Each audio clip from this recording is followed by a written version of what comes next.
বলেন সুবহানাল্লাহ। আপনারা মানেন কি মানেন না সেটা আপনাদের ব্যাপার, কিন্তু আসলেই তো আটর মাদ্রাসার কারণে দেখবেন বিভিন্ন এলাকা থেকে আলেম ওলামারা এসেছে, বিভিন্ন জায়গা থেকে মেহমানরা এসেছে। আটরের সুনাম সুখ্যাতি এই যে বিভিন্ন ধরনের ইউটিউব, টুইটার, এই যে ফেসবুক, মেসেঞ্জার, বিভিন্ন জায়গায় ভিডিওগুলো ছড়িয়ে যাচ্ছে, গোটা পৃথিবীতে আটরের নামটা ছড়িয়ে যাবে। চিল্লে বলেন সুবহানাল্লাহ। প্রিয় মুসলমান ভাইরা আমার, আমি অত্যন্ত গবেষণা করার পরে পবিত্র কুরআন থেকে ছোট্ট একটা আয়াত, আমি ছোট্ট একটা সূরা নিয়েছি। সূরাতুর নাম হচ্ছে সূরাতুল আসর। কি নাম? সূরাতুল আসর। আমি অনেক চিন্তা ভাবনা করলাম, গবেষণা করার পরে চিন্তা করলাম সময় যেহেতু অল্প, এই অল্প সময়ের ভিতর যদি গুরুত্বপূর্ণ কোনো কথা বলা যায় তাহলে সেই সূরাটি হচ্ছে সূরাতুল আসর। চিল্লে বলেন সুবহানাল্লাহ। এই সূরাটির আয়াত সংখ্যা 3টি। কয়টি? যারাই শুনবেন খুব মনোযোগ দিয়ে শুনে চেষ্টা করবেন। আয়াত সংখ্যা কত? 3টি। এটি নাজিল হয়েছে মক্কায়। কোথায়? মক্কায়। সূরাগুলোকে দুই ভাগে ডিভাইডেড করা হয়েছে, একটা হচ্ছে মাদানী, একটা হচ্ছে মাক্কি। তো এই সূরাটি মক্কায় নাজিল হয়েছে। মক্কায় নাজিল হয়েছে। এই সূরাটির গুরুত্ব, তাৎপর্য এতই গভীর, ইমাম শাফি রাহমাতুল্লাহ আলাইহি বলেন যে যদি কোনো মানুষ যদি সূরাতুল আসরের উপর শুধু আমল করে, সূরাতুল আসরের উপর আমল করে, তাহলে তার জান্নাতে যাওয়ার জন্য যথেষ্ট হবে। চিল্লে বলেন সুবহানাল্লাহ। তার মানে এই নয় যে আপনি বাকিগুলো বাদ দিবেন। যদি এটাকে কেউ গুরুত্বপূর্ণভাবে, গভীরভাবে যদি এটাকে অনুধাবন করতে পারে, পর্যবেক্ষণ করতে পারে, আর এর উপর যদি সে ইস্তেকামাত থেকে যে আমল করতে পারে, তাহলে ওই ব্যক্তিটি জান্নাতে যাওয়ার জন্য এই সূরাটি যথেষ্ট। চিল্লায়ে বলেন সুবহানাল্লাহ। এই সূরাটির এত গভীর তাৎপর্য, বিশ্বনবী সাল্লাল্লাহু আলাইহি সাল্লামের কাছে যখন কোন সাহাবা যখন যেতেন, দুজন সাহাবা যদি রাসূল সাল্লাল্লাহু আলাইহি সাল্লামের কাছে পৌঁছাইতেন, সালাম বিনিময় করার পরে ততক্ষণ পর্যন্ত তারা ফারেক হতেন না, দূরে সরে যেতেন না, যতক্ষণ না পর্যন্ত একে অপরের কাছে সূরাতুল আসর পাঠ করে না শোনাতে। বলেন সুবহানাল্লাহ, বলবেন না? এত তাৎপর্য। দেখা হলেই সালাম বিনিময়ের পরে সূরাতুল আসর তারা কি করতেন? পাঠ করে শোনাতেন। যতক্ষণ না শোনাতেন একে অপরকে, ততক্ষণ পর্যন্ত তারা পৃথক হতেন না। তার মানে তাৎপর্য কম না বেশি? কম না বেশি? ইমাম রাজি রাহমাতুল্লাহ আলাইহি বলেন, আমি একদিন বাজারে গেলাম। বাজারে যাওয়ার পরে আমি তাকেই দেখি বাজারের ভিতর একজন বরফ বিক্রেতা। কি বিক্রেতা? বরফ বিক্রেতা। চিল্লাই চিল্লাই বলতেছে, আল্লাহ, আপনি এই বরফওয়ালাদের উপর আপনি রহমত বর্ষণ করেন। কি বর্ষণ করেন? রহমত বর্ষণ করেন। ইমাম রাজি রাহমাতুল্লাহ আলাইহি বলেন, আমি আশ্চর্য হয়ে গেলাম, আমি অবাক হয়ে ভাবতে লাগলাম। আমি আস্তে আস্তে করে যখন কাছাকাছি গেলাম, কাছাকাছি যাওয়ার পরে আমি দেখি ওই বরফ বিক্রেতা আস্তে আস্তে করে আল্লাহর কাছে দোয়া করতেছে, আর বরফগুলো গলে গলে পানি হয়ে যাচ্ছে। কি হয়ে যাচ্ছে? বরফগুলো গলে গলে পানি হয়ে যাচ্ছে। ইমাম রাজি রাহমাতুল্লাহ চিন্তা করলেন, যদি এটা বরফটা গলে পানি হয়ে যায়, বলেন বরফের যে দাম, পানির কি সমান দাম? সমান তো দাম নয়। আমার এটা তো বিক্রি হবে না, আমার তো শেষ, আমার মূলধনটাও শেষ হয়ে যাবে। কি হয়ে যাবে? আমার মূলধন শেষ হয়ে যাবে। ইমাম রাজি রাহমাতুল্লাহ আলাইহি বলেন, এই বরফ বিক্রেতার বরফের পুঁজি যদি তার শেষ হয়ে যায়, বিলীন হয়ে যাবে, আমাদের মানুষ নামের হায়াতের যে জিন্দেগির মূলধন রয়েছে, এটাও যদি আস্তে আস্তে করে যদি বিলীন হয়ে যায়, মূলধন শেষ হয়ে যায়, তাহলে আমাদের আরো কোনো অস্তিত্ব, কোনো দাম থাকবে না। থাকবে? তাহলে আপনার আমার জীবনের একটা মূলধন আছে। এই মূলধনটাকেও আমরা 20 বছর অতিক্রম করেছি, কে 30 বছর, কে 50 বছর, কে 60 বছর, ঠিক কিনা? যদি অর্জন করতে পেরেছি তাহলে মূলধন আছে, না হলে মূলধন শেষ, লাভ শেষ। এই বিষয়ের উপর আল্লাহ রাব্বুল আলামিন সূরাতুল আসরের ভিতর চমৎকার করে বলছেন, ওয়ালা সুরে ইন্নাল ইনসানা লাফি খোঁজ। আল্লাহ রাব্বুল আলামিন বলেন, সময়ের শপথ করে বলছি, প্রবাহমান কালের শপথ করে বলছি, আসরের নামাজের কসম করে বলছি, সূর্যাস্তের পূর্বে লালিমার কসম করে বলছি, প্রত্যেকটি মানুষ ক্ষতিগ্রস্তের মধ্যে, প্রত্যেকটি মানুষ ক্ষতিগ্রস্তের ভিতর আছে। বলেন, আপনার ক্ষতির ভিতর আছে না লাভের ভিতর? বলেন আপনারা, আমরা যারা আছে এখানে, আল্লাহ রাব্বুল আলামিন কিন্তু বলে নাই, এখানে বলছে কি, ইন্নাল ইনসানা লাফি খুসরিন, প্রত্যেকটি মানুষ, প্রত্যেক মানব জাতি, মানব মণ্ডলী সবাই ক্ষতির মধ্যে আছে। এখানে শুধু মুসলমান নয়, খ্রিস্টান নয়, বৌদ্ধ নয়, নাসারা নয়, ইহুদি নয়, সবাই মানব মণ্ডলীর কি আছে? ক্ষতিগ্রস্তের ভিতরে আছে। এই ক্ষতি থেকে বাঁচার উপায় আল্লাহ রাব্বুল আলামিন এই সূরার ভিতর দিয়েছে। চিল্লায়ে বলেন সুবহানাল্লাহ। আল্লাহ রাব্বুল আলামিন বললেন, ওয়াল আসরি, এই যে আসরের পূর্বে একটা ওয়াও আছে, এটাকে ওয়াও কসমিয়া বলা হয়। আল্লাহ তাআলা কিন্তু সহজেই কসম করেন না, আল্লাহ তাআলা কিন্তু সব সময় কসম করে বলেন না। যখন কোন জিনিসের গুরুত্ব বুঝাই, আমরা অনেক সময় কসম করে বলি কি বলি না? গুরুত্ব বোঝানোর জন্য বলি, আল্লাহর কসম করে বলছি আমি এই কাজটা করি নাই, বলি কি বলি না? কসম করে এই জন্যই বলি, গভীরভাবে মানুষকে বোঝানোর জন্য, তাগিদ দেওয়ার জন্য না, ভাই এই কাজটা আমি করি নাই। কিন্তু আল্লাহ তাআলা তো কসমের প্রয়োজন হয় না, হয় না, কিন্তু তারপর আল্লাহ রাব্বুল আলামিন মাঝে মাঝে কসম করেছেন গুরুত্ব বোঝানোর জন্য। আমি সময়ের কসম করে বলছি, প্রত্যেকটি মানুষ ক্ষতিগ্রস্তের মধ্যে তারা চলছে, কেউ এখান থেকে বাঁচার উপায় নাই। প্রিয় মুসলমান ভাইরা আমার, ইতিহাস যদি পর্যালোচনা করেন, আদম আলাইহিস সালাম থেকে শুরু করে আজ অবধি পর্যন্ত যতগুলো মানুষ আছে, প্রত্যেকটি মানুষ ক্ষতিগ্রস্তের মধ্যে নিপতিত ছিল, সবাই ছিল। এরপর আল্লাহ রাব্বুল আলামিন বলছেন, ইল্লাল্লাযীনা আমানু ওয়া আমিলুস সালিহাতি ওয়া তাওয়াসাউ বিল হাক্কি ওয়া তাওয়াসাউ বিস সাবর। আল্লাহ রাব্বুল আলামিন বললেন, সবাই ক্ষতিগ্রস্তের ভিতর, ইল্লাল্লাযীনা আমানু, কারা? ব্যতীত, ইল্লা ব্যতীত, যারা ঈমান এনেছে, যারা ঈমান এনেছে, সৎকর্ম করেছে, আর হক আদায় করেছে, আর সবর করেছে, চারটি কাজ যারা করেছে, তারা ক্ষতির ভিতর নাই। চিল্লায়ে বলেন সুবহানাল্লাহ। এই চারটি কাজ যারা করতে পারবে, কিয়ামত পর্যন্ত যারা করবে, যারা করে আসছে, তারা ব্যতীত সবাই ক্ষতিগ্রস্তের ভিতর আছে। আছে না নাই? আছে না নাই? সময় এমন একটি জিনিস, সময় কিন্তু খুবই গুরুত্বপূর্ণ জিনিস। এই সময়টাকে যারা মূল্যায়ন করেছে, যে জাতি, যে গোষ্ঠী, যে সমাজ, যে রাষ্ট্র সময়কে মূল্যায়ন করেছে, তারাই সফলতার স্বর্ণ শিখরে আরোহণ করেছে। ঠিক কিনা? যে জাতি, যে ব্যক্তি, যে পরিবার, যে রাষ্ট্র, যে সমাজ সময়কে মূল্যায়ন করে নাই, তারা অধপতন হয়ে গেছে, বিলীন হয়ে গেছে, অস্তিত্ব বলতে কিছুই নাই। এই সময়ে মানুষ দু ধরনের সফলতা অর্জন করতে পারে। কয় ধরনের? দুই ধরনের। একটা হচ্ছে দুনিয়ার সফলতা। দুনিয়ার সফলতা, আপনি যদি দুনিয়াতে সফলকামী হতে চান, যেই জাতি হোক না কেন, দুনিয়াতে যত পরিশ্রম করবে, সময়ের মূল্যায়ন করবে, দুনিয়াতে সে কি হবে? সফলকাম হবে। আর যদি দুনিয়াতে নয়, বরং সময়কে কাজে লাগিয়ে যদি সে আল্লাহ তাআলার রাজি খুশি করার জন্য ইবাদতে মশগুল থাকে, তাহলে সে সফলকাম হবে আখিরাতে। চিল্লায়ে বলেন সুবহানাল্লাহ। তাহলে বলেন, আপনারাই বলেন, দুনিয়ার সফলতার চেয়ে আখিরাতে সফলতা লাভ না কম না বেশি? আমরা কোনটা চাই? দুনিয়া চাই না আখিরাত চাই? আখিরাতের সফলতা আমরা চাই।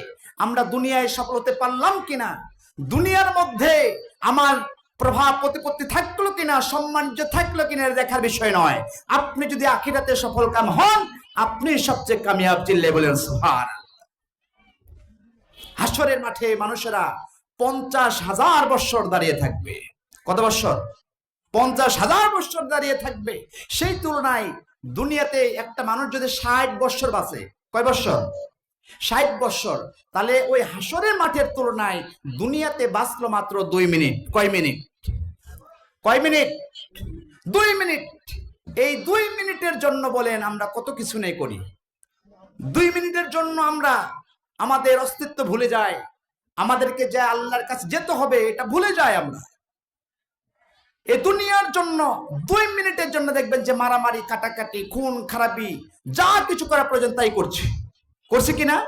ভাইয়ে ভাইয়ে ঝগড়া, ভাইয়ে ভাইয়ে ঝগড়া, বাজারে ঝগড়া, দলে দলে কোন্দল, ক্ষমতার জন্য, ক্ষমতায় টিকে থাকার জন্য হাজার হাজার মানুষকে গুলি করে মারছি মাত্র কয় মিনিটের জন্য?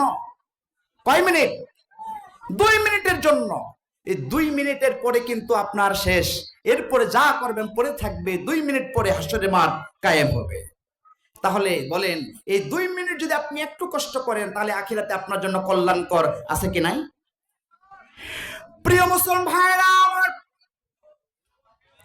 আল্লাহ রাব্বুল আলামিন বললেন, যদি মানুষেরা 4টি কাজ করতে পারে তাহলে তারা ক্ষতিগ্রস্তের মধ্যে নিপতিত হবে না। কয়টি কাজ? 4টি কাজ। প্রথম হচ্ছে ঈমান। প্রথম কি? ঈমান। বলেন, আমরা কি ঈমানদার নাকি ঈমানদার নয়? কি বলেন আপনারা? আমরা কি ঈমানদার না ঈমানদার নয়? ঈমানদার, ঠিক কি না?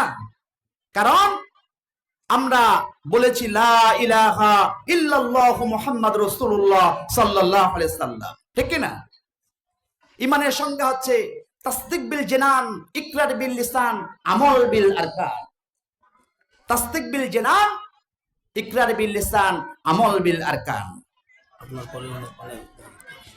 আমরা যেটা মুখে বলবো, মুখে যেটা বলবো সেটা অন্তর দিয়ে বিশ্বাস করবে, ঠিক কিনা?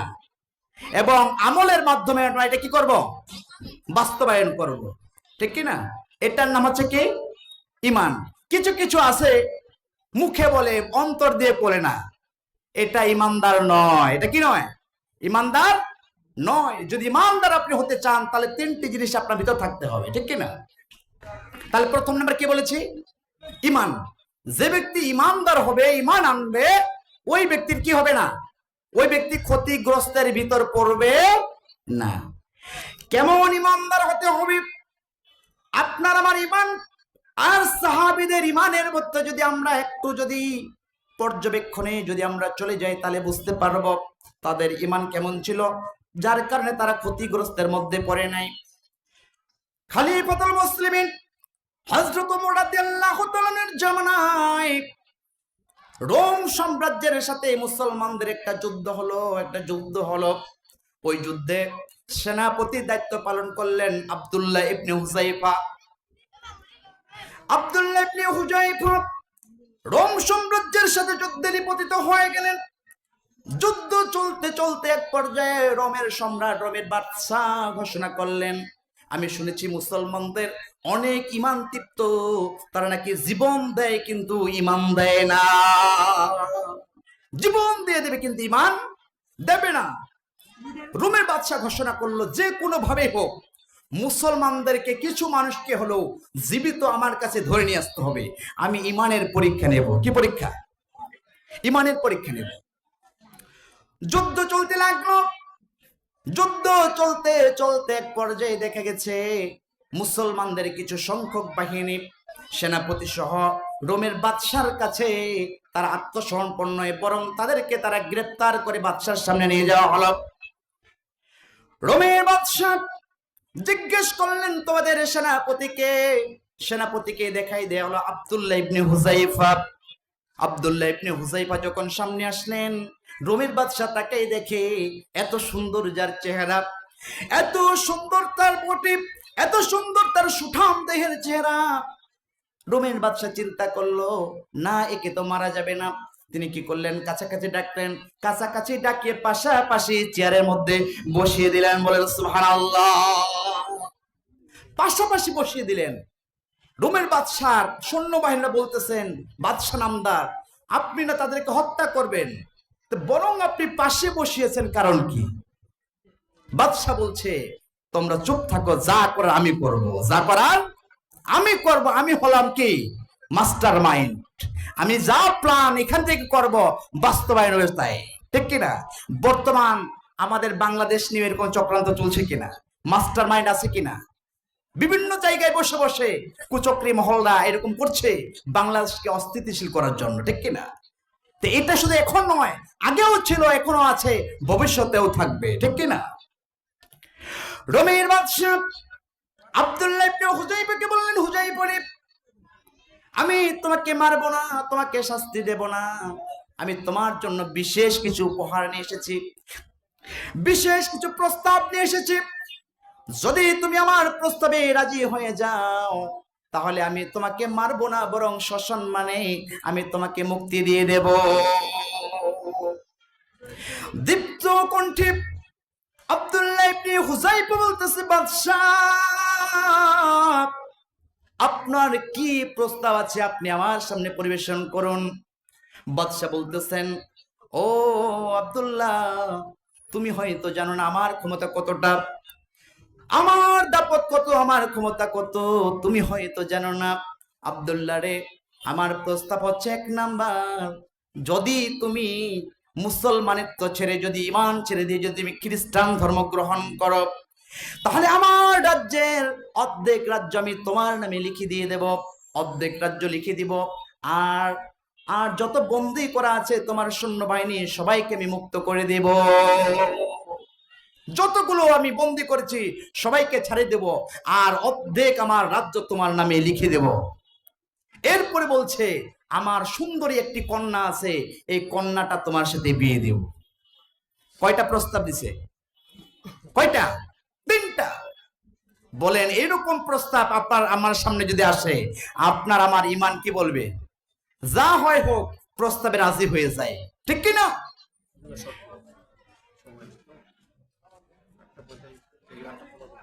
প্রিয় মুসলমান ভাইয়েরা, আব্দুল্লাহ ইবনে হুযাইফা দীপ্ত কণ্ঠে বাদশাকে বললেন, বাদশাহ, আমি ক্ষমতা চাই না, সম্পদ চাই না, বন্দীদের মুক্তি চাই না, তোমার সুন্দরী কন্যা চাই না, আমি সব কিছু ছাড়তে পারি, কিন্তু আমি ঈমান ছাড়তে পারি না। ঈমান আমি দিতে পারি না, আমার ঈমানের দাম এত বেশি, তোমার গোটা পৃথিবীর আমাকে রাজত্ব দিয়ে দিলেও আমি ঈমান ছাড়বো না। চিল্লায়ে বলেন সুবহানাল্লাহ। বাদশা বললেন, আব্দুল্লাহ ইবনে হুযাইফা, এত বড় তোমার সাহস, দেখি তোমার ঈমান কত তাজা, তোমাকে আমি এখনই কঠিন শাস্তির মধ্যে নিয়ে যাব। সৈন্য ভাইদের হুকুম করলেন, যাও আব্দুল্লাহ ইবনে হুযাইফাকে তোমরা জেলখানার মধ্যে ভরে দাও। আব্দুল্লাহ ইবনে হুযাইফাকে জেলখানার মধ্যে ভর্তি করে দেওয়া হলো, বন্ধ করে রাখা হলো, খাওয়া বন্ধ করে দেওয়া হলো, পানি দেওয়া হলো না, কোনো কিছু দেওয়া হয় না। এমন করতে করতে 7 দিন যখন হয়ে গেল, 7 দিন হয়ে যাওয়ার পরে বাদশা বলতেছে, যাও তোমরা খোঁজ নিয়ে দেখো আব্দুল্লাহ ইবনে হুযাইফার খবর কি। খবর নিয়ে যায়, দেখতেছে আব্দুল্লাহ ইবনে হুযাইফা এমন একটা অবস্থার মধ্যে পড়ে গেছেন, মনে হয় বাঁচবে বাঁচবে, না হয় মরবে মরবে। খবরটা যখন বাদশার কাছে আসলো, বাদশা বলতেছে, যাও আব্দুল্লাহ ইবনে হুযাইফার জন্য খাবার নিয়ে যাও, শূকরের গোশত। কিসের গোশত? নাউজুবিল্লাহ বলবেন না, শূকরের গোশত খাবার নিয়ে যাও, আর পানিটা নিয়ে যাবা মদ মিশ্রিত পানি। নাউজুবিল্লাহ বলেন। 2 ধরনের খাবার নিয়ে যখন আব্দুল্লাহ ইবনে হুযাইফার সামনে গেছে, আব্দুল্লাহ ইবনে হুযাইফা যখনই শুনছে এই হারাম খাবার আমার সামনে আসছে, সাথে সাথে সে সেটা নাকচ করে দিয়েছে, খায় নাই। চিল্লে বলেন সুবহানাল্লাহ। সাহাবীদের যে সুযোগ, যে নির্যাতন করা হয়েছিল, বলেন তো বাংলাদেশে বসেও আমাদের আলেম ওলামারা সেই নির্যাতনের শিকার হয়েছে কি হয় নাই? হয়েছে কি হয় নাই? কত জেল, জুলুম, জরিমানা, এমন পর্যন্ত 2.5 ফিট করে ঘর করে আয়না ঘর তৈরি করে রেখেছে, খাবার পায় নাই, ঠিক কিনা? দিনের পর দিন নির্যাতন সহ্য করেছে। আব্দুল্লাহ ইবনে হুযাইফা যখন খায় নাই, খবরটা যখন বাদশার কাছে আসলো, বাদশা রাগান্বিত হয়ে বলছে, সৈন্যবাহিনীরা তোমরা তেল গরম শুরু করে দাও। উত্তপ্ত তেল গরম হয়ে গেল। সৈন্যবাহিনীদেরকে বললেন, যাও বন্দী যারা আছে তাদেরকে নিয়ে আসো, আর হুযাইফাকেও নিয়ে আসো, আব্দুল্লাহ ইবনে হুযাইফাকে নিয়ে আসো। নিয়ে আসা হলো। আব্দুল্লাহ ইবনে হুযাইফার সামনে কয়েকজন সাহাবীকে তেলের মধ্যে ফেলে দেয়া হলো। তেলের ভিতর যখন ফেলে দিলেন, সাথে সাথে গোশতগুলো ঝরে পড়ে গেল, আর হাড্ডিগুলো মনে হয় ভাসতে লাগলো। এমন একটা অবস্থা হয়ে গেল, আব্দুল্লাহ ইবনে হুযাইফা দৃশ্য দেখে চোখের পানিগুলো ছেড়তে লাগলেন, চোখের পানিগুলো টক টক টক টক করে পড়ছে। সৈন্যবাহিনীরা বাদশাকে বলছে, বাদশা আব্দুল্লাহ ইবনে হুযায়ফা মনে হয় ভয় পেয়েছে। আব্দুল্লাহ ইবনে হুযায়ফা কান্না করছে ভয়ে জীবন বাঁচানোর জন্য। মনে হয় এখন আপনি প্রস্তাব দিলে আপনার সমস্ত প্রস্তাবে সে রাজি হয়ে যাবে। কান্না করছে ভয়ে, এখন আপনি প্রস্তাব দেন রাজি হয়ে যাবে। বলেন এইরকম নির্যাতনের শিকার আমাদের বাংলাদেশে আর আলিম ওলেমার হয়েছে কিনা? হয়েছে কিনা? কিন্তু জীবন দিয়ে দিয়েছে, ঈমান দেয় নাই। দিয়েছে, ঈমান দেয় নাই। এটাই প্রমাণ করে কেউ যদি কারো কাছে মাথা নত না করে, যদি সে অবস্থায় সে ঈমানের উপর বেঁচে থাকে, যদি মৃত্যুবরণও করে, সেই কেবলমাত্র সফল কাম। চিল্লায় বলেন ঠিক কিনা? প্রিয় ভাইয়েরা আমার, যেহেতু আমাদের আমন্ত্রিত বক্তা চলে আসছেন, আসলে বারবার সিগন্যাল আসলে আলোচনা হয় না, এজন্য আমি আলোচনা আর দীর্ঘায়িত করছি না। আমি শুধু এটুকুই বলবো, সূরাতুল আসরের যে আলোচনা ছিল, 4 শ্রেণীর মানুষ ক্ষতির মধ্যে পড়বে না। 1 নাম্বার যারা ইমানদার, 1 নাম্বার যারা ইমানদার, 2 নাম্বার যারা সৎ কাজ করবে। কি করবে? সৎ কাজ করবে। সৎ কাজ কাজের ভিতরে সবচেয়ে উত্তম কাজ হচ্ছে 5 ওয়াক্ত নামাজ। কি? 5 ওয়াক্ত নামাজ আর হালাল খাবার। কি খাবার? হালাল খাবার। এরপরে হচ্ছে হক, হকের বিষয়ে হক আদায় করা, এরপরে বিপদে আপদে ধৈর্য ধারণ করা। এই 4টি কাজ যদি আমরা করতে পারি, আমরা ক্ষতির মধ্যে পড়ব না ইনশাআল্লাহ। আল্লাহ রাব্বুল আলামিন যতটুকু আলোচনা করলাম, ভুল ত্রুটি ক্ষমা করে দিয়ে যতগুলো কথাগুলো আমল করার মতো যোগ্যতা আছে, আল্লাহ রাব্বুল আলামিন আমল করার তৌফিক দান করুক। সকলে আমিন। ওয়া আখিরি দাওয়ানা আনিল হামদুলিল্লাহি রাব্বিল আলামিন। আসসালামু আলাইকুম।